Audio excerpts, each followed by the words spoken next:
Berdasarkan teori Mekah Buya Hamka yang didukung teori maritim N.A. Baloch dan berdasarkan pendapat Kiai Haji Abdullah bin Nuh, masuknya Islam ke Nusantara berlangsung sejak abad ke-7 Miladiah.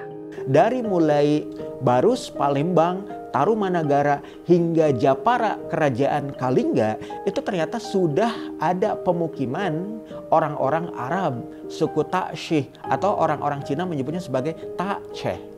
Ini membuktikan bahwa teori Mekah yang dinyatakan oleh Buya Hamka bahwa Islam masuk ke Nusantara pada abad ke-7, ya Islam juga masuk ke Tatar Sunda melalui kerajaan yang kita kenal sebagai Ta'lamo. Ada pemukiman orang-orang Arab seperti yang kemudian dinyatakan dalam kronik orang-orang Tiongkok pada masa dinasti Tang Cina tadi, dinyatakan sudah ada pemukiman orang-orang Arab suku Ta'syih.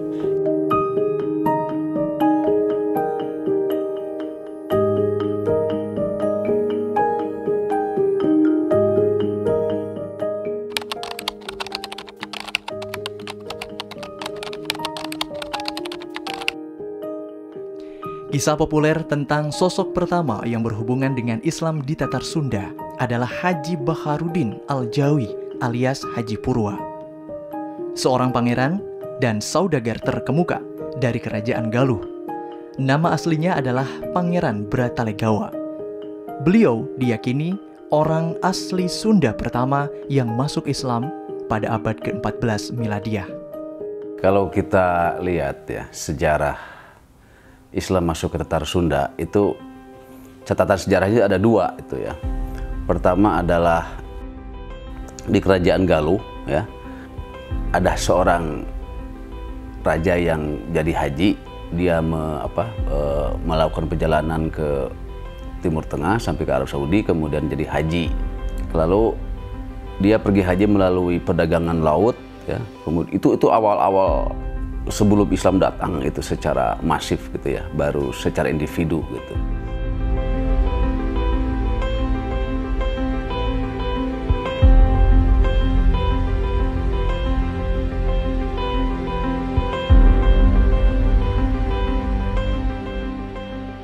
Hanya saja, ketika Haji Purwa pulang ke Tatar Sunda pada 1337 Miladiah, dakwahnya di kerajaan Galuh kurang mendapatkan perhatian dan penerimaan dari anggota kerajaan. Kemudian, beliau melangsungkan dakwahnya tidak di kampung halamannya. Nah, Pangeran Bratalegawa itu dikisahkan dalam kisah Carita Purwaka Carubanagari bahwasanya sosok Bratalegawa itu pernah kemudian berangkat ke negeri-negeri Arab di wilayah Timur Tengah. Bahkan dikisahkan beliau itu telah memeluk Islam dengan menikahi salah seorang di antara putri ya penguasa yang ada di wilayah ya Gujarat. Namanya adalah ya Putri Farhana. Begitu pulang kembali ke ya Galuh ya ke tempat asalnya, beliau dikenal sebagai Haji Purwa. Haji paling awal di antara para kesatria Sunda. Haji paling awal ya, permulaan di antara para Inohong Sunda pada waktu itu. Dan di sana juga dikisahkan bahwa ada banyak di antara tokoh-tokoh Inohong Sunda, bahkan para pangeran, para kesatria Sunda yang pada periode berikutnya menjadi seorang mukmin yang taat.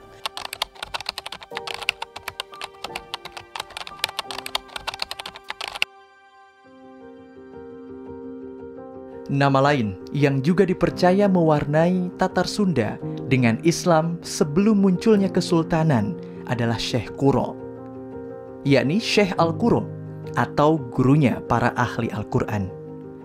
Beliau berasal dari Ummul Qura, Mekah.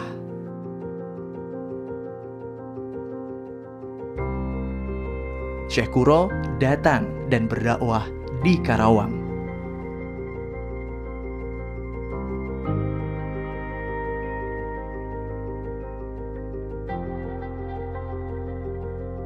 Hasanuddin yang menumpang kapalnya Cheng Ho itu yang berlayar dari Campa kemudian ke Sumatera, ke Jawa sampai ke Majapahit gitu. Dia turun di Tanjung Pura ya, di daerah Karawang, turun kemudian dia membuka padepokan.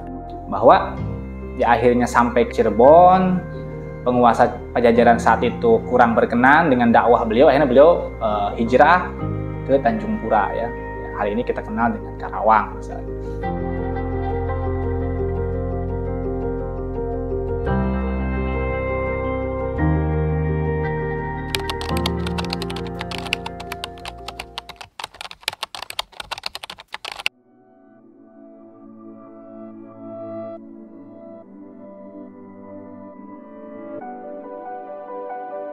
Satu lagi, pengemban dakwah yang dikenal membangun sentuhan antara Islam dengan Tatar Sunda lainnya adalah Syekh Datuk Kahfi atau yang lebih populer dengan nama Syekh Nurjati. Beliau adalah utusan penguasa Baghdad pada era para Sultan Tatar Mongol, yakni Syarif Sulaiman, dan pernah bermukim di Mekah.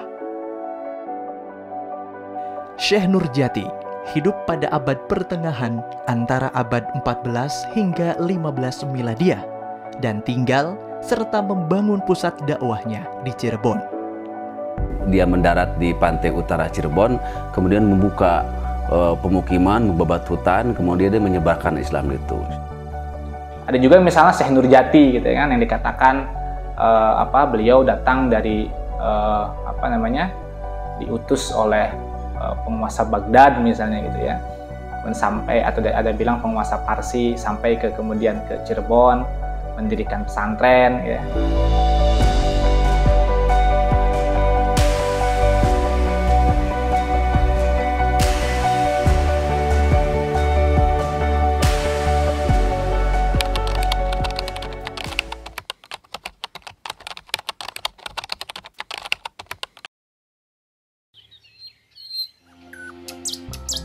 Bukti Islam sudah mengakar sejak lama lainnya adalah tersebarnya dua pemikiran Islam arus utama. Keduanya adalah akidah Asy'ariyah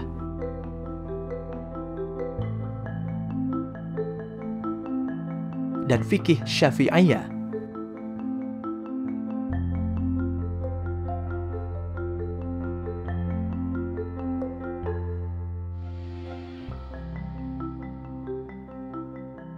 Yang erat kaitannya dengan para amir masa khilafah Abbasiyah, yakni Salajikah atau Seljuk, yang mendirikan madrasah An-Nizamiyah dan Ayyubiyah, yang menjadikan fikih Syafi'iyah sebagai acuan negara dan masyarakat di wilayahnya.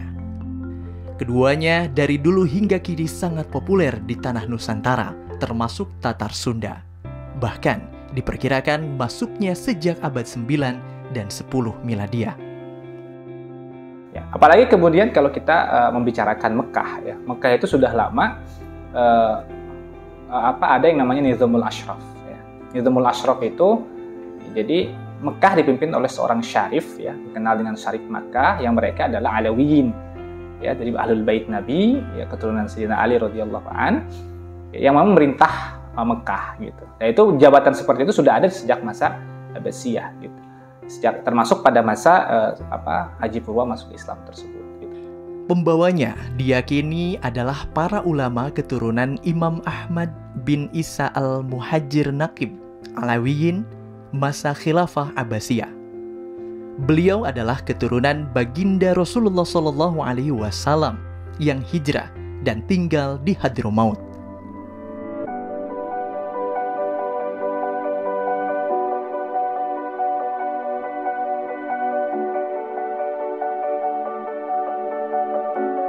Salah seorang keturunannya merupakan sosok yang kita kenal dengan Sunan Gunung Jati atau Syarif Hidayatullah.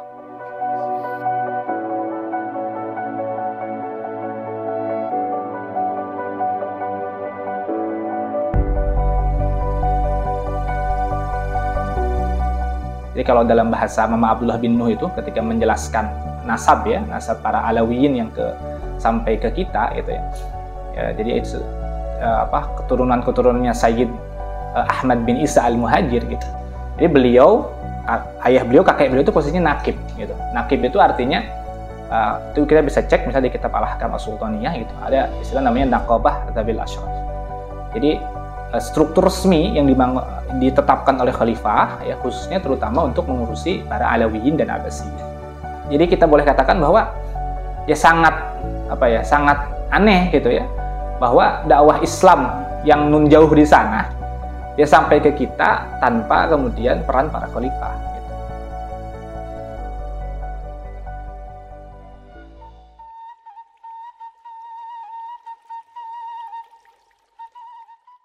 Cirebon, wilayah yang berada di ujung timur Tatar Sunda ini menjadi daerah yang dikenal sebagai titik awal dakwah Islam melalui jalur kekuasaan. Perintisnya adalah 2 di antara 3 orang keturunan Prabu Siliwangi, hasil pernikahannya dengan Nyai Subang Larang. Nama 2 anak tersebut adalah Raden Walang Sungsang dan Nyai Rara Santang. Mereka berdua berguru kepada Syekh Nurjati di pesisir utara Cirebon, lalu merintis Padukuhan Muara Jati sebagai benih Kesultanan Cirebon. Tak lama dari itu, mereka melakukan perjalanan haji ke Tanah Suci Mekah. Selepas melaksanakan haji, Nyai Rara Santang menikah dengan Syarif Abdullah Umdatuddin bin Ali Nur Alam. Syekh Abdullah Umdatuddin bin Ali Nur Alam adalah keturunan baginda Nabi Muhammad SAW yang saat itu menjadi penguasa Ismailiyah, salah satu kota yang menjadi bagian dari wilayah Khilafah Abbasiyah di Pustat atau Kota Lama Kairo, yang diurus, dijaga, dan dilindungi para Sultan Mamluk. Dari pernikahan mereka lahirlah sosok yang kita kenal bernama Syarif Hidayatullah atau Sunan Gunung Jati. Sunan Gunung Jati itu adalah keturunan dari Rasulullah SAW. Gitu. Nah, bagaimana kemudian sanad dan nasabnya secara rinci? Ya, kita bisa bersandar pada catatan dari Bani Alawiyin, ya, di para Ahlul Bait Nabi SAW yang kemudian datang ke negeri kita. Ya, nah, mereka punya catatan nasab. Ya, secara umum bahwa mubalik yang dikenal dengan Wali Songo itu adalah keturunan dari Sayyid Ahmad bin Isa al-Muhajir. Gitu. Jadi beliau Sayyid Ahmad bin Isa al-Muhajir itu merupakan seorang nakib. Ya, seorang nakib artinya seorang pejabat resmi Khilafah Abbasiyah yang mengurusi Alawiyin. Gitu. Itu kita bisa cek di bukunya Kiai Haji Abdullah bin Nuh. Gitu. Pengaruh beliau bukan hanya terbatas di Cirebon saja, namun juga Dermayu atau Indramayu, Luragung, Kuningan, Sindangkasih, dan Talaga atau Majalengka. Bahkan Banten, Jayakarta, Galuh atau Ciamis, Sagalaherang atau Subang, dan Cikundul atau Cianjur. Meski dirintis oleh Raden Walang Sungsang pada 1430 Miladiah, namun kejayaan Kesultanan Cirebon mencapai masa keemasannya pada masa kepemimpinan Sunan Gunung Jati, keponakan dari Raden Walang Sungsang. salah satu fokus kepemimpinannya adalah menyebarkan dakwah Islam. Maka wajar jika pada masa kepemimpinannya dakwah Islam meluas di Tatar Sunda. Bahwasanya keberadaan Sultan Syarif Hidayatullah Sunan Gunung Jati sebagai penguasa di Kesultanan Cirebon ini memiliki fungsi sebagai seorang pemimpin politik, pemimpin di dalam bidang ekonomi, dan juga pemimpin militer.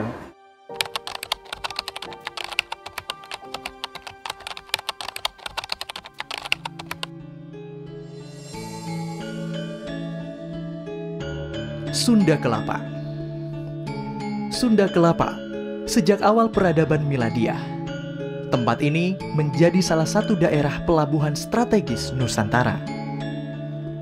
Pada 1521 Miladiah, Portugis dan Kerajaan Pakuan Pajajaran membangun hubungan kerjasama niaga dan militer di Sunda Kelapa. Hal itu membuat Syarif Hidayatullah murka, mengingat sebelumnya penjajah Portugis telah merebut Malaka dan menghancurkan Samudra Pasai. Bersama dengan Ratu Bagus Pase, Fadilah Azmad Khan atau Fathahillah, yang saat itu menjadi panglima perang Kesultanan Demak, kedua kesultanan antara Demak dan Cirebon membangun koalisi. Mereka merancang kekuatan untuk memerangi penjajah Portugis di Sunda Kelapa. Pada akhirnya, Portugis berhasil diusir pada 22 Juni 1527 Miladiah. Kerajaan Sunda di bawah kuasa Prabu Wangi Jayadewata Sri Baduga Maharaja telah mengadakan kontak niaga atau hubungan yang tidak hanya sebatas hubungan perniagaan atau perdagangan, tapi juga mengadakan aliansi politik ya dengan penguasa Portugis yang ada di Malaka. Pada waktu itu Prabu Wangi Jayadewata Sri Baduga Maharaja mengutus putra mahkotanya yaitu Sang Surawisesa untuk mengadakan perundingan dengan Alfonso de Albuquerque, ya, penguasa Portugis yang ada di Malaka. Maka kemudian ketika berita itu sampai ke wilayah Kesultanan Islam Cirebon, maka kemudian ini membuat ya kemarahan bagi kaum muslim, pemimpin muslim yang ada di Cirebon, di Keraton Pakungwati Carubanagari, yaitu Sultan Syarif Hidayatullah Sunan Gunung Jati.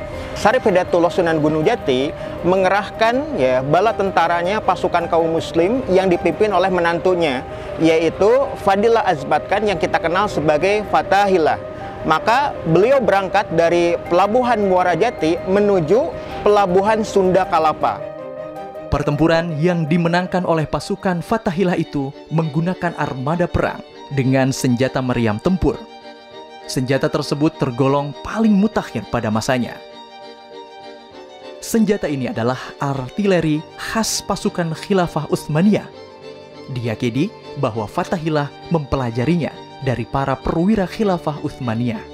Kemenangan Fathahillah ini kemudian diiringi dengan keputusannya mengubah nama Sunda Kelapa menjadi Jayakarta, nama yang kemudian menjadi cikal bakal Jakarta. Nama Jayakarta merupakan pemberian dari Sunan Gunung Jati.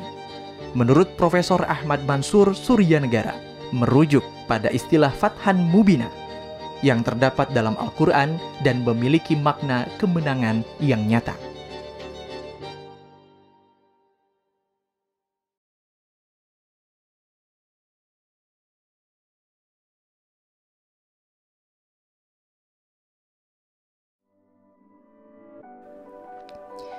Banten. Pengaruh Sunan Gunung Jati bukan hanya menyentuh Sunda Kelapa. Pengembangan dakwahnya juga sampai ke ujung barat Tatar Sunda, yakni Banten. Pada 1552 Miladiah, sebagian wilayah Banten yang menjadi bagian dari Kesultanan Cirebon ia berikan kepada putranya yang bernama Pangeran Sabakingkin yang populer dengan nama Maulana Hasanuddin. Bahwa Sultan Hasanuddin itu putra dari Sultan Cirebon, Syarif Hidayatullah, yang ibunya adalah Nyi Kaung Anten. Nyi Kaung Anten ini putri daripada Bupati Banten. Kemudian lahirlah Hasanuddin dari perkawinan antara Syarif Hidayatullah dengan Nyi Kaung Anten.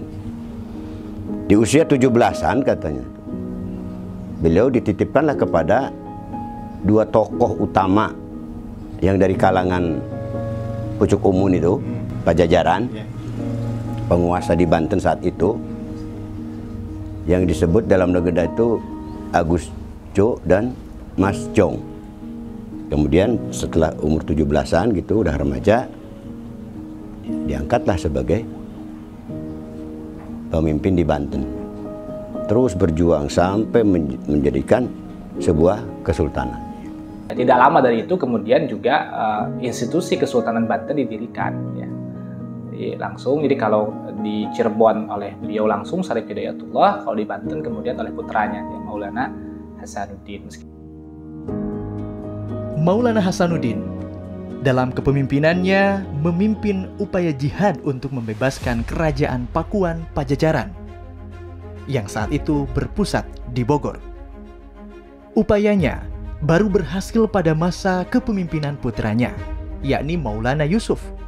Perang yang dahsyat tersebut terjadi pada tahun 1579 Miladiah.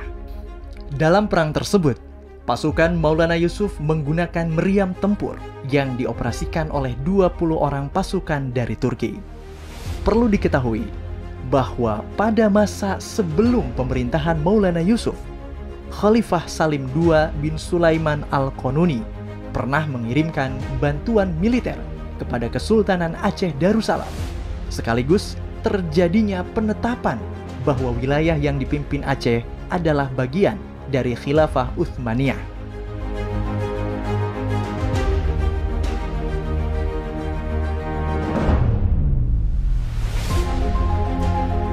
Pada tahun 1579, bala tentara dari Banten menggempur kedudukan keraton yang ada di wilayah Pakuan, bahkan juga melibatkan 20 orang ahli persenjataan meriam dari pemerintahan Kesultanan Turki Utsmani.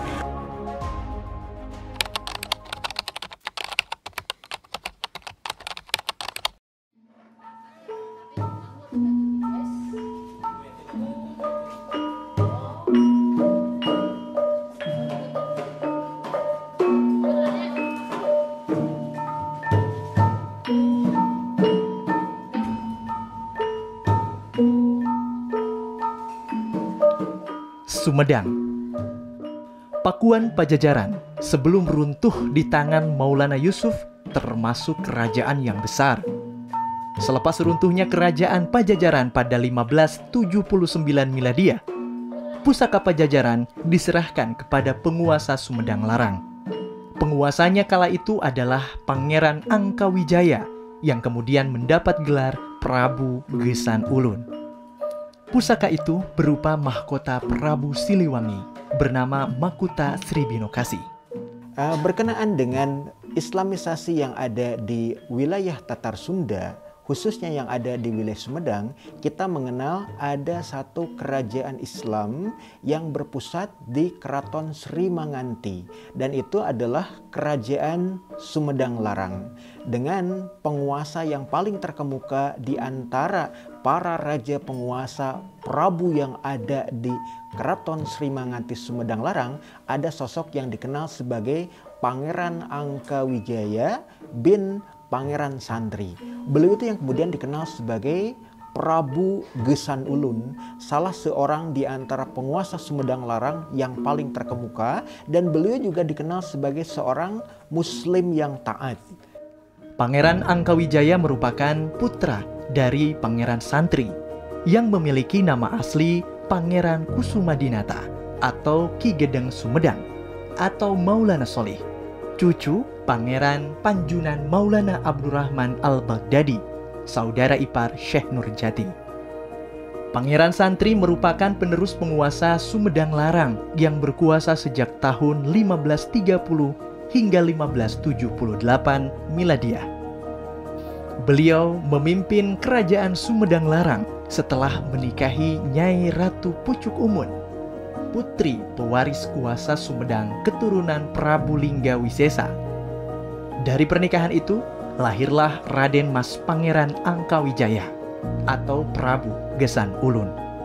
Maka tak mengherankan jika pusaka Pajajaran diserahkan kepada Prabu Gesan Ulun. Secara silsilah, beliau masih dalam keluarga para penguasa Tatar Sunda, satu keturunan dengan Prabu Siliwangi. Peristiwa penyerahan mahkota Sri Binokasi ini sekaligus menegaskan bahwa Pajajaran kini pun telah menjadi tanah Islam. Periode berikutnya kita juga tahu sosok yang dikenal sebagai raja penguasa di Keraton Sri Manganti yang kita kenal sebagai Pangeran Arya Surya Atmaja yang lazim kita kenal sebagai Pangeran Mekah. Beliau juga sosok raja penguasa di Sumedang Larang yang juga merupakan sosok santri sinatria, sosok yang nyantri, yang berpendidikan dan juga menjadi mukmin yang taat.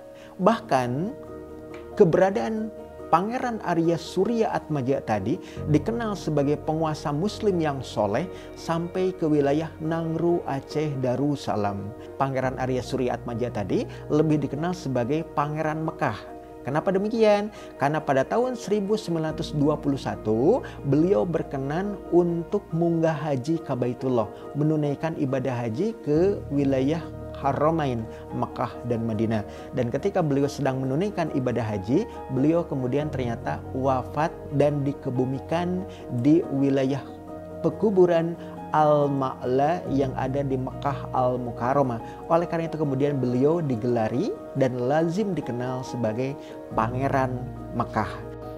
Wilayah Sumedang Larang yang dikuasai Prabu Gesan Ulun membentang dari Sukabumi, Ukur atau Bandung, Limbangan atau Garut, Karawang, Sagalaherang atau Subang, Sumedang, Sukapura atau Tasikmalaya, hingga Galuh atau Ciamis yang bergabung menjadi wilayah bagian Kesultanan Mataram Islam yang berpusat di Kertasura atau Yogyakarta.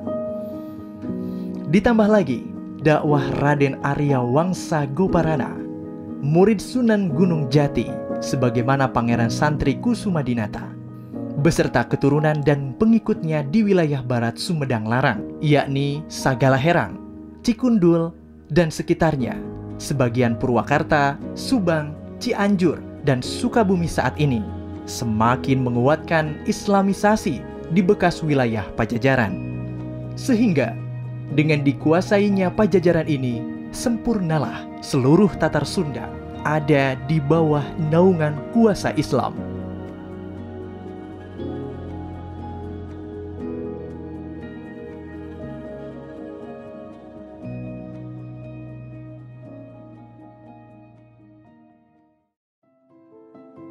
Kesultanan Islam di Tatar Sunda sesungguhnya tak terpisahkan dari kepemimpinan Islam dunia yang bernama Khilafah Utsmaniyah yang berpusat di Istanbul, Turki. Pada tahun 1636 Miladia, Sultan Abdul Qadir dari Banten mengirim utusan ke Syarif Mekah yang merupakan perwakilan resmi dari Khilafah Utsmaniyah di Hijaz. Syarif Mekah kemudian menganugerahi gelar Sultan Abul Mafakhir Mahmud Abdul Qadir kepada Sultan Abdul Qadir pada tahun 1638 Miladiah. Hubungan Banten dengan Turki Utsmani itu memang tidak langsung. Misalnya Sultan Banten yang keempat itu mengirim utusan di 1336 ya pulang 1638 ke Syarif Zaid Mekah, artinya gubernur Turki Utsmani di Mekah. Lalu kemudian tentu Syarif Zaid Mekah itu meneruskan, paling tidak membuat berita acara dan melanjutkan ke sana. Artinya itu bisa dikatakan ada hubungan antara Turki Utsmani dengan Banten. Dan konsisten ketika Sultan berikutnya di 1651 Agung Tirtayasa ngirim juga.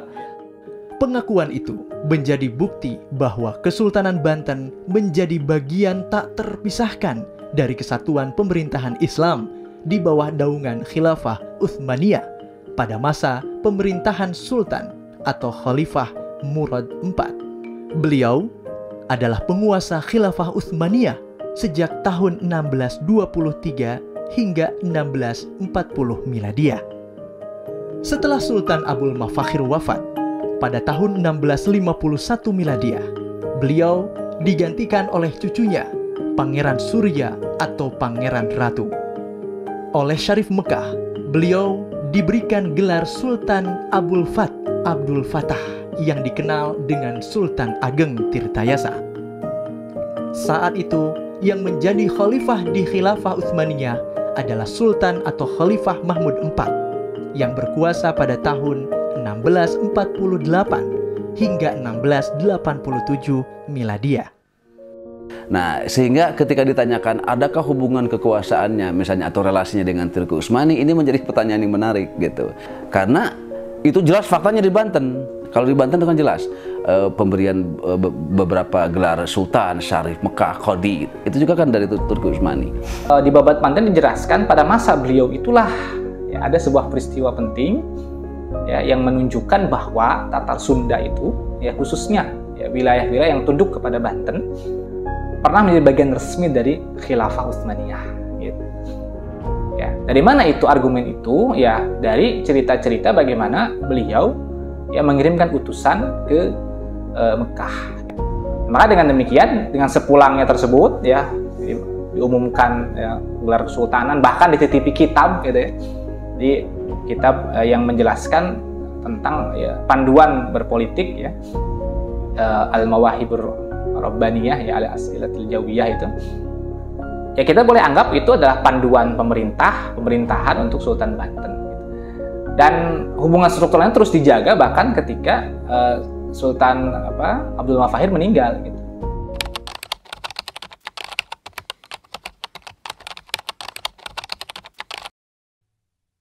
Tak lama setelah itu, penguasa Kesultanan Mataram Islam, Susuhunan Agung Hanyokro Kusumo, juga mengirimkan utusannya ke Mekah.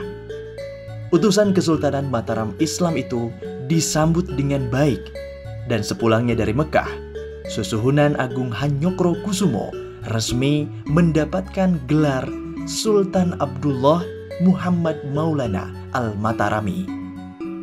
Di Kartasura, beliau menggunakan gelar Sayyidin Panatagama, Satria ing Ngalaga, Khalifatur Rasul ing Tanah Jawa, yang bermakna penghulu dalam persoalan keagamaan, panglima di medan perang, dan pemimpin pengganti Rasul yang berkuasa di Pulau Jawa.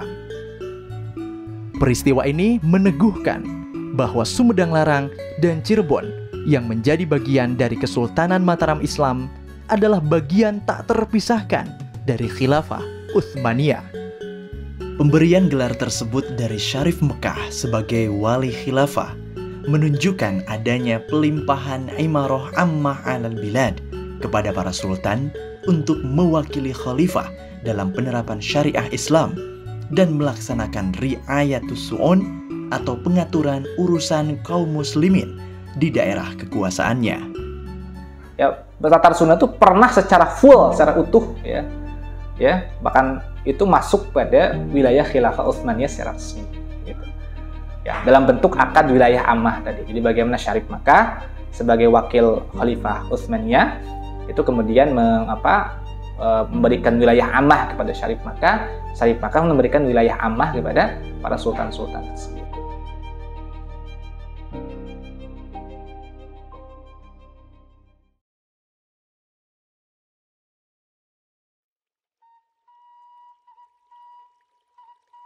Dalam aspek pemerintahan, Kesultanan Islam di Tatar Sunda juga menggunakan hukum Islam atau syariah Islam, sebagaimana hukum yang diterapkan oleh Khilafah Utsmaniyah. Kesultanan Cirebon misalnya, ketika Sunan Gunung Jati diangkat menjadi pemimpin di tanah Cirebon, Wali Songo menganugerahi gelar kepada beliau sebagai Panetep Panatagama Rat Sunda Ibumi Jawa Kulwan.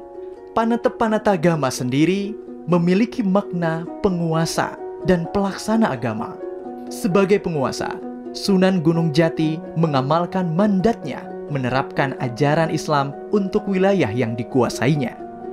Berikutnya yang kita perhatikan terkait dengan pelaksanaan syariat Islam yang ada di Kesultanan Cirebon, kedudukan beliau sebagai Panatagama itu dimaknai juga sebagai Qa'imuddin, yang maknanya adalah sosok yang menegakkan dan juga melaksanakan din ini, melaksanakan terkait dengan hukum-hukum dalam persoalan agama ini. Di antaranya apa yang dilakukan oleh sosok Syekh Syarif Hidayatullah itu adalah dengan memeriksa terkait dengan kasus pencurian yang ada di wilayah kesultanan. Ketika kemudian si pencuri tadi itu ternyata ya memiliki latar belakang sosok yang kemudian tidak memiliki harta benda, bahkan dalam keadaan pada waktu itu yang ada di wilayah Cirebon itu dalam keadaan kekurangan pangan, maka kemudian hukum potong tangan yang biasa dilaksanakan di tengah-tengah masyarakat kesultanan itu pun kemudian dibebaskan sepenuhnya. Karena apa? Karena dalam konteks syariat Islam, ketika orang kelaparan, ketika kemudian dia itu tidak memiliki harta benda untuk dia konsumsi untuk keperluan hidupnya, maka masih diperkenankan untuk mengambil barang tanpa hak. Maka kemudian hukum potong tangan itu kemudian dibebaskan. Demikian halnya dengan Sultan Banten. Dalam naskah yang bersumber dari Babad Sejarah Banten, disebutkan bahwa Maulana Hasanuddin adalah pelaksana hukum Islam. Wilayah kekuasaannya menjadi sejahtera karena mengikuti syariah Islam. Apa yang dilakukan oleh Maulana Hasanuddin juga diteruskan anak cucunya, termasuk Maulana Yusuf dan Maulana Muhammad. Pemerintahan dengan tata aturan Islam yang dirintis kakeknya terus dilanjutkan. Demikian pula dengan keinginannya untuk melakukan jihad fisabilillah. Keturunan di generasi berikutnya juga terus menjaga pelaksanaan syariah Islam ini, termasuk dalam pengaturan ekonomi dan peradilan. Dalam waktu tertentu, bahkan Sultan turun menyelesaikan konflik masyarakat atau khusumat yang tak dapat diselesaikan oleh qadi. Sedangkan terkait mazolim yang dilakukan pejabat, maka langsung ditangani oleh Sultan. Ada Undang-Undang Banten itu abad 17-18. Itu di situ katanya ada 11 sistem hukum atau kompilasi hukum yang diambil dari berbagai macam realitas gitu. Kan hukum di Nusantara itu pada zaman kesultanan itu ada hukum Islam, ya, hukum adat, kemudian hukum kerajaan, hukum internasional, dan hukum yang dibuat oleh kolonial gitu. Jadi hukum itu macam-macam. Tapi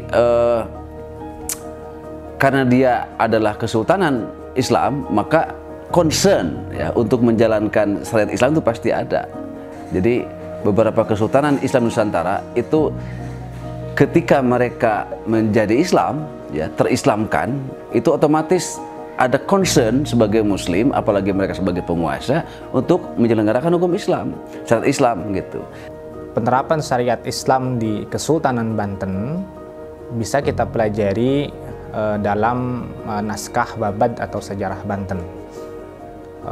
Di antara informasi yang bisa kita dapatkan bahwa sejak masa Maulana Hasanuddin disebutkan gitu, bagaimana syariat Islam itu diterapkan gitu. Bahkan dalam Babad disebutkan kesejahteraan negeri Banten itu ya karena penerapan syariat gitu.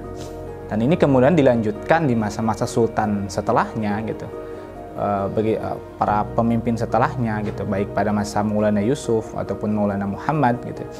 Disebutkan bahwa pada masa Maulana Muhammad itu beliau itu mengikuti tata cara pemerintahan ayahnya ya sama gitu. Artinya bagaimana beliau itu dikenal sebagai berilmu, seorang ulama gitu ya. Jadi seorang pemimpin, sultan, sekaligus seorang ulama yang mengamalkan Al-Quran, hadis, tafsir, dan fikih gitu. Ya, bahkan beliau juga memiliki semangat besar untuk jihad ya, sabilullah gitu ya, melawan orang-orang kafir. Ya. Gambarnya seperti itu dalam naskah-naskah Babad Banten itu. Berbagai uraian fakta sejarah ini semakin memperjelas bahwa risalah Islam yang kini mengakar di Tatar Sunda merupakan perwujudan dari perjuangan para perintis Kesultanan Islam yang ada di bawah naungan Khilafah Islamiyah.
Islam ajaran sampurna sumebar kasa kuliah dunya ku Rasul sareng sahabat dilajeng para khalifah waktos harita mentas ka Nusantara jong anjog di tanah Pasundan ti harita ngadeg Sunan Gunung Jati katengah Kangjeng Sunan Patahila beras ka Banten Sultan Hasanuddin tereh teu benten jejak khilafah di Tatar Sunda paninggalan anu moal sirna estu mawa kabagjaan sakumna rakyat aya dina keadilan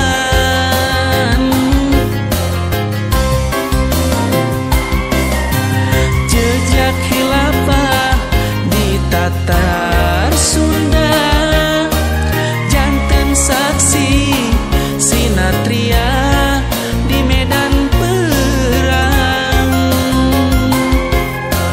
ngusir penjajah sinanyingka ti nagara anu gemah ripah janji Allah pasti ka umatmu tunduk ka mantena ngadekeun syariat Islam mangkanan jeung peradaban Islam.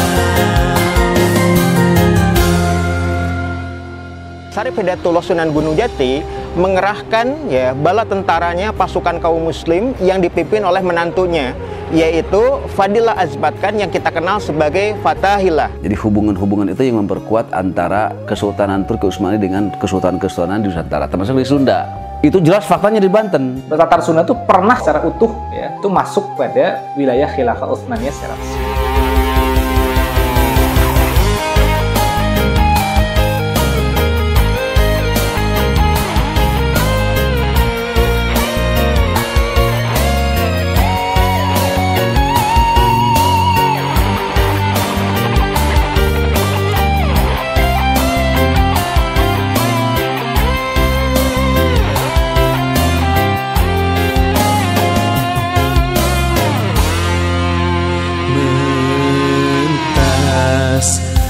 Nusantara jong anjog di tanah Pasundan ti harita ngadeg Sunan Gunung Jati katengah Kangjeng Sunan Patahila beras ka Banten Sultan Hasanuddin tereh teu benten